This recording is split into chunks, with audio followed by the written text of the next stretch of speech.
Hi, everybody.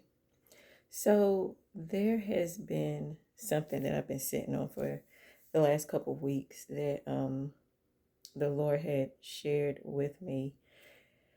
And um, I'm going to share what it was, the revelation. So, I was in the Bible app and I was doing a Bible plan on the fruits of the Spirit.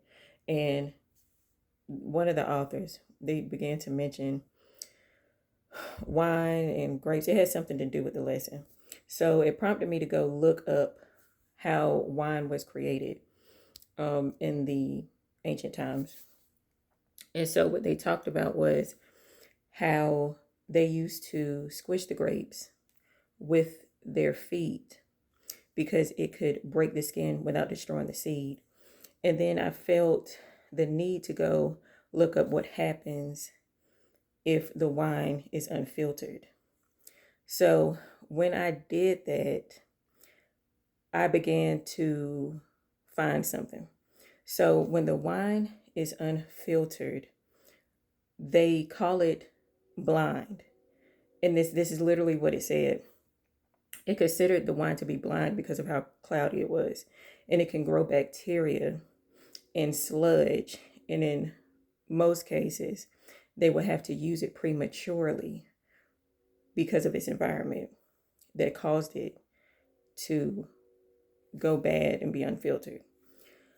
So, a lot of times when God puts something in us and He breaks our flesh, that's just the beginning of the process.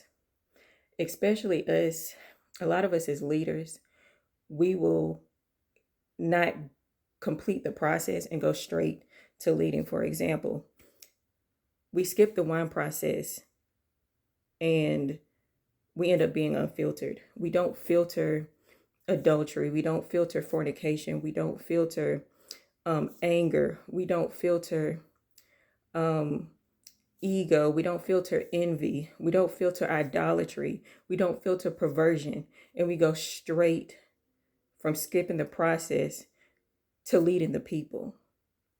So now we're feeding the people unfiltered wine. We're giving the people sludge.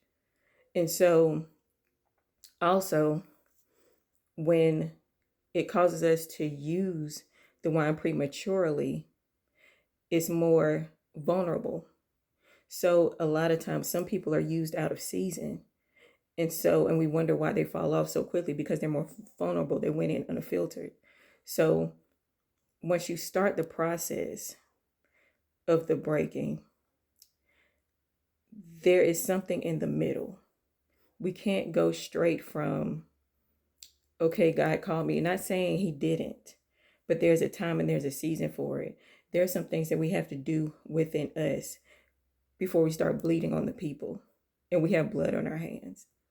So it's necessary that we do not feed or give the people unfiltered wine. Let's take the time to go through the process God needs us to go through, working on ourselves, doing what we have to do within ourselves before we start reaching out to His sheep. That's very important because we end up in a bad, dangerous place for us and them. And not even just for anybody that's leaders. Also, we have to take things seriously. I feel like the church has lost its fear for God. We know about the last days, we know about the end times, we know about Revelation, but at the same time, we're still doing things behind closed doors that we feel like people can't see, but God can see. So if there's anything that you're doing that you know you wouldn't want to be caught doing, if God was to crack the sky today, then that's one of the things that you need to turn your heart over to God, that you need to repent for. What if He decides to show up and you're in the middle of the club, or you're having a drink, or you're in the bed with that person you shouldn't be in the bed with, or you're being verbally abusive to those around you? What then? We have to take this seriously. So I hope this made sense. Um, But yeah, don't be unfiltered wine. Allow God to go through the process with you, filter the things that need to come out of you before you release yourself to the people. And that's it.